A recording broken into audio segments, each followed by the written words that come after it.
ማንም ከንፈሩን እንዲመጥልኝ አልፈልግም። ለምን? ምንም ነገር አትጠይቁኝ። እስከ መቼ ነው እንደዚህ የምንቀጥለው? አላውቅም። ግን እኮ ላንቺም እንደዚህ መታፈኑ ጥሩ አይደለም። በፈጠራችሁ ተውኝ በቃ። እኔ በጣም ብዙ ጭንቀት አለብኝ። አዋጅ ይብና ጭንቀትሽ ሲፈንቱ አንቀጉል እንዳያረገም ለኛ ምን አገባል? አቦዬሽ አሁን ይመጣች ነው ማናለና ቆይ ግን ምንድን የሆነችው? እኔም ፈርታ ነው እንደዚህ የተጨነቀችው ወይስ ሌላ የማላውቀው ነገር አለ? የሆነ ነገርማ አለ። እንደምንም ብዬ እውነቱ ላይማ መድረስ። የኖላዊ ድራማ በክፍል 128 እነሆ ቁም ነገር አዘልና እያስተማሪ እያዝናና ያለ አስተማሪ ድራማ ነው ማለት ነው። በክፍል 128 በባለፈው ክፍላችን በክፍል 127 እንዳየነው እርግብ በስተመጨረሻም ፍርሃቷን ዋጥ አድርጋ ለብቻዋ ማልቀስ ትጀምራለች ማለት ነው። ይህን ስታይ የተደናገጠችው ወይዘሮ ሜላት የሆነ ነገር ከሀሳቧ ይመጣላታል። ልጆች በጣም አስጨንቀዋታል። በጣም እየረበሿት ነው። ሰላሟን ነስተው ኢቭን ራሷን እንድታዳምጥ እንኳን በፍጹም እያደረጓት አልነበረም። ወደዚህ እስር ቤት እንኳን ደህና መጣሽ ብለው አቀባበል እንኳን በስነ ስርዓቱ ሲያደርጉላት ጥያቄ በጥያቄ ነበር ሲያጣድፏት የነበረው። ጥያቄውንም ከሞላ ጎደል በትክክል እየመለሰች እናያታለን። በስተመጨረሻ ግን እርግብ ጭንቅላቷ የሆነ ጥያቄ ይመጣባታል። እስካሁን ለምን እዛ ቦታ እንደተገኘችና ጓደኛዋን የምትወዳትን የምትሳሳላትን ዋሽታ እዛ ድረስ በመምጣቷ በጣም ታስባለች። ይቅር በይኝ፣ መዋሸት አልነበረብኝም። ነገር ግን አንቺ ምን አይነት መልካም ሰው ነሽ?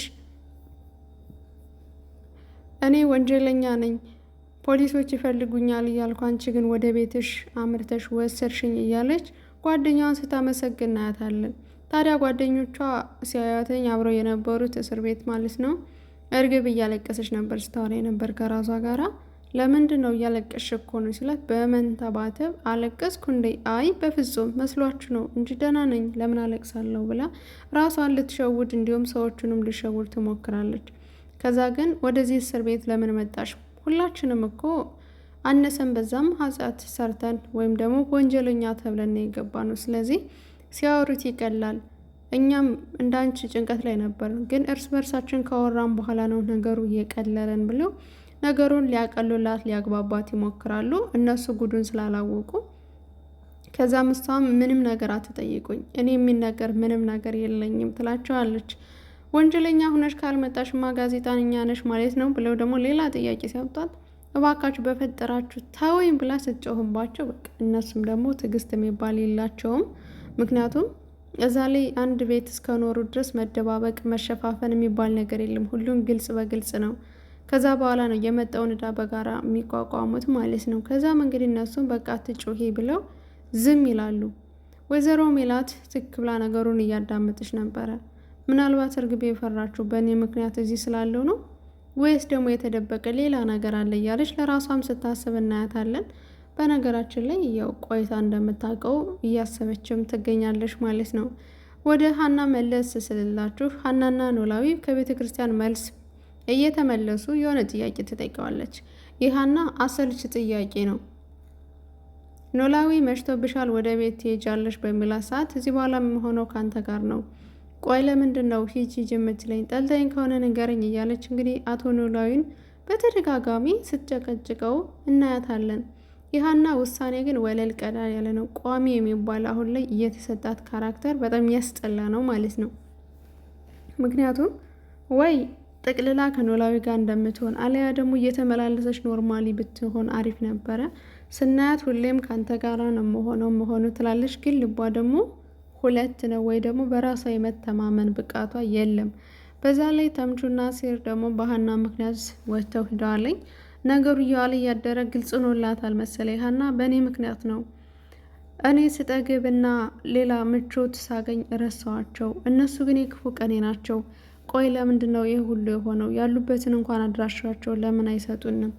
ብንፈልጋቸው እኮ አጣናቸው እያለች እንግዲህ ስትፈልግ አላገኘቻቸውም ማለት ነው። በዚህም ኖላዊ የመጣውን ጥያቄ ሁሉ ለምንድን ነው በራስሽ አርገሽ የምታስቢው? እነሱ እኮ አዲስ አበባን ተወልደው ያደጉበት ነው። ስለዚህ የትም ሊሄዱ ይችላሉ። በዛ ላይ ደግሞ እንፈልጋቸዋለን። እናታስቢ እባክሽን ልጅ እያለ ለማጽናናት ይሞክራልኝ። ነገር ግን እሷ አሁን ሳባዬ በጣም ክፉና ጨካኝ ልጅ ነኝ፣ ራስ ወዳድ የሆንኩ ነኝ፣ እኔ ማለት ክፉ ሰው ነኝ ሲል ሀንዬ አንቺ ክፉ ሰው አይደለሽም፣ አንቺ አይደለም በምትወጃቸው በመንገደኛ እንኳን ሩሩ ሴት ነሽ ይላታል። ከዛም ሀናም አባዬ አንተ ምንም አታቀኝም፣ ምናልባት እኮ አንተን የማያውቅ ሰው ባልጌ ያሳደጋት ልጅ ብለው ይረግሜ ነበር፣ ግን ደግሞ አንተን ያሳደግከኝ ትለዋለች። እውነትሽን ነው፣ አንቺ ባልጌ ሆንሽ ማለት እኔ ነኝ ባለጌው፣ ምክንያቱም ቀጥቼ ያላሳደጉሽ ማለት ነው ሲላት፣ አባዬ አንተ ሁሉ ነገር አሟልተልኛል፣ እኔ ነኝ አሁን የተበላሸሁት ብላ ወደ መጸጸት ትሄዳለች ማለት ነው ይመስለኛል ማለት ነው። ሁለቱንም ሰው ማፍቀር የሚችል ሰው አለ አይደለ? እዝራንም ትወደዋለች። እዝራን የቀረበችው በገንዘቡ በጉብዝናው ነው። አሲር ደግሞ የእሱ ተቃራኒ ነው። አሲር ንጹህ ልብ ባለው ገንዘብም ትምህርትም ምንም ነገር ግን የለውም። ለሀና ሁለቱም ይሄ ነገር ተመሳቶባት እናያለን ማለት ነው። እና አሲርን ስታገኘው ወከክ ትላለች፣ እዝራንም ስታገኘው ሞከክ ትላለች። እና ይሄ ነገር ትንሽ ያጠራጥራል ከሀና ህይወትና ላይፍ ላይ ስናየው። ቢሆንም ግን እነሱም የጠፉት በሀና ምክንያት ነው። ኢብን እንኳን ኖላዊ ናፍቋቸው ለማየት ሲመጡ ድንገት ሀናን ሲያያት በጣም ነበር የተረበሸው። ከዛም እንግዲህ ሀናን ተደብቀው ተመልክተው ከሸኙ በኋላ ኖላዊም በበኩሉ ሲፈልጋቸው በቀንም በማታም እየፈልጋቸው ግን አድራሻቸውን እስካሁን አላገኝም። በስተመጨረሻ እንግዲህ ምን እንደሚፈጠር አናውቅም። ሰላም እያልኩ ለዚህ ቻናል አዲስ ከሆናችሁ ላይክ እያረጋችሁ ሰብስክራይብ በማድረግ ቤተሰብ ሁኑ። ያው ቀጥታ ወደ ድራማው ነው የገባሁትኝ። ሰላም አላልኳችሁም። ሰላማችሁ ብዝት ይበልልኝ።